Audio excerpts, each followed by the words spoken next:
Hi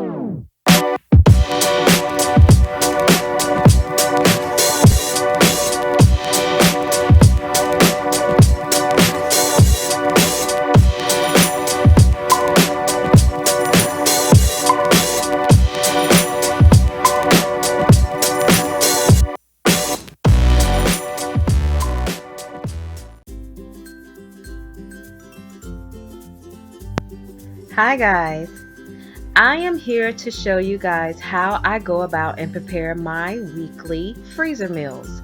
This is just going to be a short video. I'm hoping a short one. I have 5 meals right here planned out for the family, 2 in the back that I just only did the meat part for myself for my weekly meals. So if you guys want to see how I do this, then just stay tuned. The first meal that I'm going to prepare is going to be the apple bourbon chicken, and it is a crock pot meal. I go through and I take my pack of chicken that I got from my local grocery store, and I did wash the chicken, you guys. I took it over to the sink part, so make sure that your chicken is freshly washed, okay? I'm going to go through this chicken and I'm going to cut the chicken into strips or cubes or however you want to call it, until I get it to my desired length. Some of the chicken in this pack was pretty big, so I did split it. But I'm just going to go through all of this chicken, cut it up, and put it over in a bowl before I season it.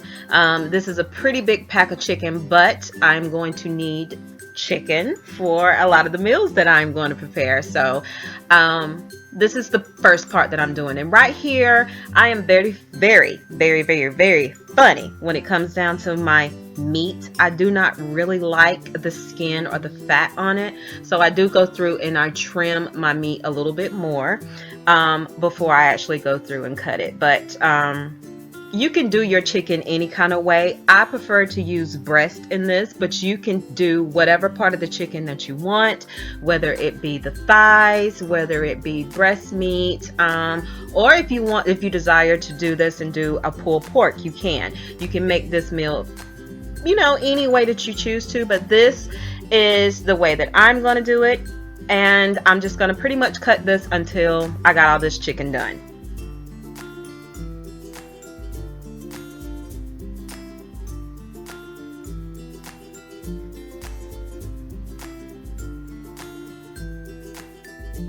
Okay, so right here I am going to go ahead and get everything ready to go into the Ziploc bag. I do like to go ahead and write on my Ziploc bags before I put the product in there. As you can see right here, it says apple bourbon pulled chicken, and I do put on there how to cook it if it's going to be in the crock pot, and I also like to put the date on there, so I'll know how old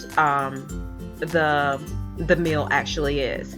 So I take my chicken that I've already cut, and I'm getting ready to distribute it out into the bag. This will be according to the size of your family. My family is a size of 4, but I generally cook for a size of 3 because I already have my meals to the side, and you're pretty much going to proportion it out to your liking.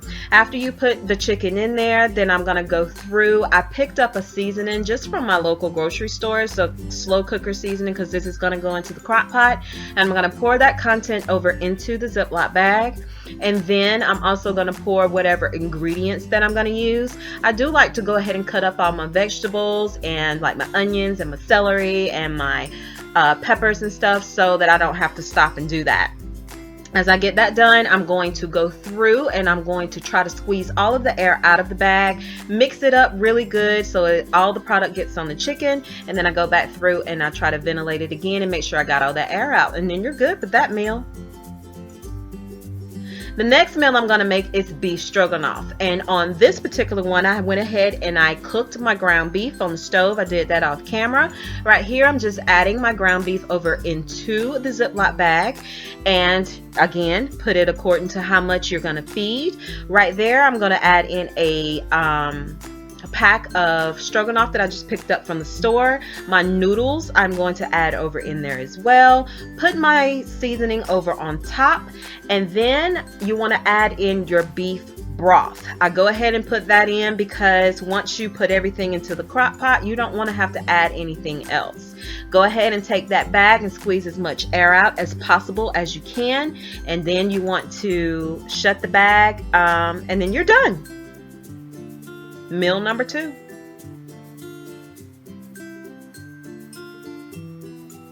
Right here, I am going to attempt to try to make pie crust, you guys, and I'm doing it a cheating way, shall I say. I am taking the crust that you can get from over in your section where they sell the biscuits at in the grocery store, and I just floured a cutting board right here, and then I'm going to roll out this crust so that I can go ahead and do my pot pies. Right here, I do have my pans and stuff already. I am going to take this particular crust and cut it in half because I do have 4 pot pies, or actually 3. No, 3 pot pies that I'm going to make. Some of my family like the crust. Some of my family does not like the crust. So only 2 of these will be made with crust, and the other one will be crustless. So I am just going to take that crust, press it down into the pie pan, and then I'm going to cut off the excess of the crust. Y'all just excuse this. I'm not Betty Crocker, okay? I am just trying something new, and I decided I would share it with y'all. If it turned out good, I'll let you know. But right here, I'm just kind of going with the flow right here, okay?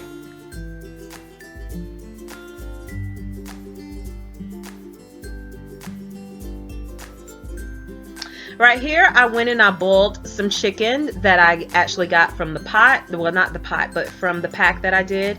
And I'm just going through and I'm going to shred it. After it's cooked and you drained all the water and stuff off, and you put it in whatever bowl you choose, just take you 2 forks and just kind of go back and forth, and you're going to shred your chicken. It's really simple. Most of the time when I do shred my chicken, I'll either put it into a food processor or like the Ninja and just kind of blend it up to get it cut up, to cut out all of this work right here. But for those that do not have any of those items, then I would just take a fork and then just go back and forth with the chicken until you get it shredded to your liking, and then you're pretty much done. I think I used maybe about a total of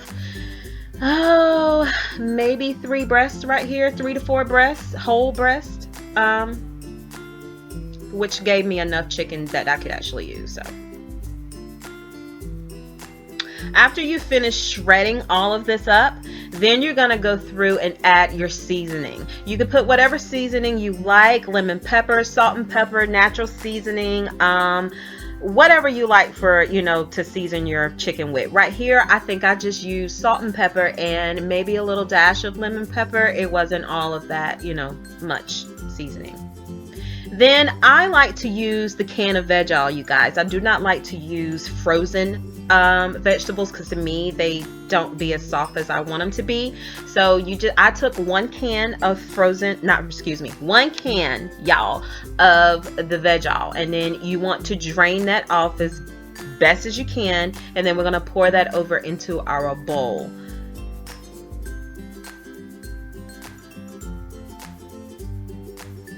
After you do that, I also go through and I take a can of cream of chicken. That way it's going to make that creamy base inside of your pot pie that you want. And I had to switch a bowl here because the one that I was using was just a tad bit too small and I didn't want to overflow. So I take the can of veg oil and I pour that over into my mixture as well. I do not add a cup of water to that. I just kind of leave it a little bit thick because the chicken, it's probably going to create a little bit of water as well, but I just mix that really, really good until I get it to the consistency that I want it to be. And then we're going to start adding it over into our pot pie dishes.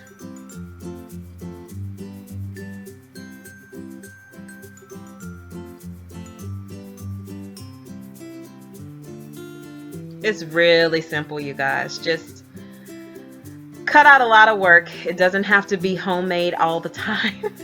Who got time for that? Not this one right here. I'm taking the bowl and I am adding over in some of the mixture, and I put as much as I think it can hold, and I do that in all 3 of the bowls.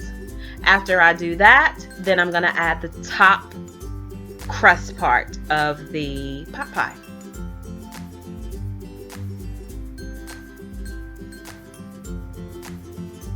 Right here, I'm just taking pie crust again. I took it and I did the same thing that I did before, and now I'm just adding it over onto the top. Again, don't judge me, because I am not Betty Crocker. You feel what I'm saying? I am just trying to get something done so the fam bam can kind of eat it.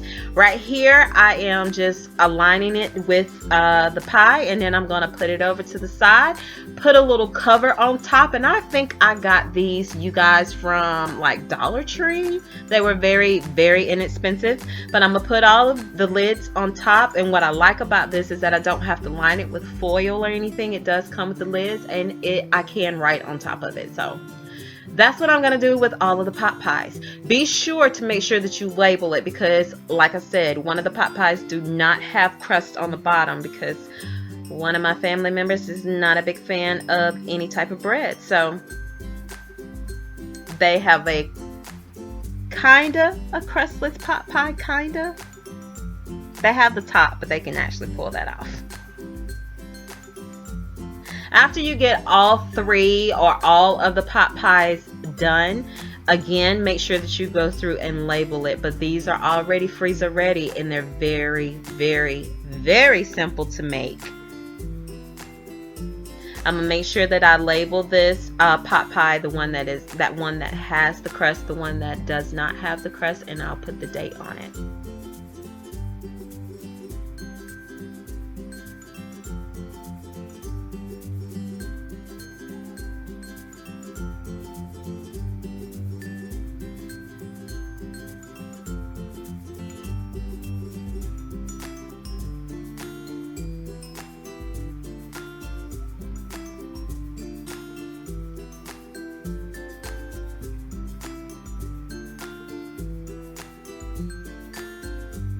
Alright, you guys, right here I did pretty much the same thing that I did with the pot pies, but my son loves to make pizza rolls or just regular cheese sticks. And right here, this is his job. He has to go through, take all the cheese sticks, and roll them out himself.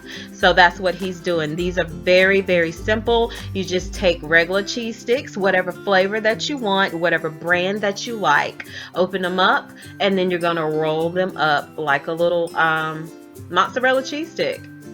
You can do this. He's done it with pizza. He's lined it with the cheese and the pepperoni, or you can do ham. Right here, he's just going to do regular cheese sticks. And as you can see, he's pretty much a pro at it. Roll it up, fold it in at the ends, and he's done.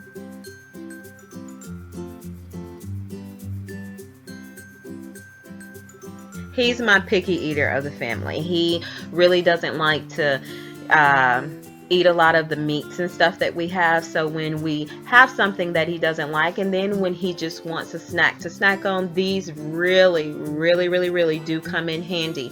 And you can take pizza sauce or any type of marinara sauce if you want to, and just have it on hand, and that way you can have something to dip it with.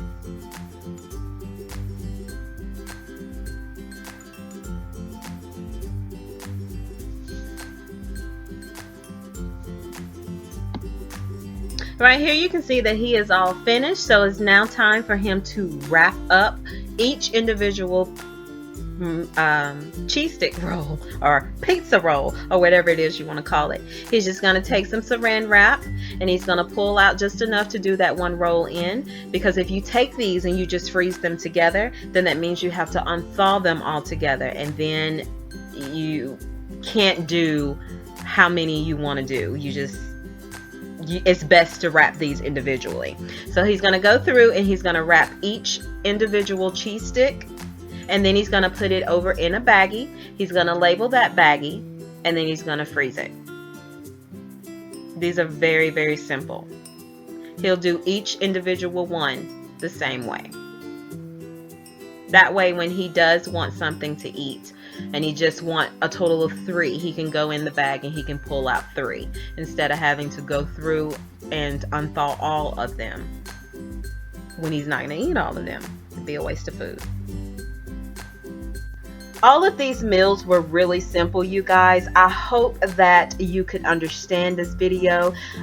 Be sure to give it a thumbs up if you liked it. If you have any comments, be sure to leave it in the comment section below.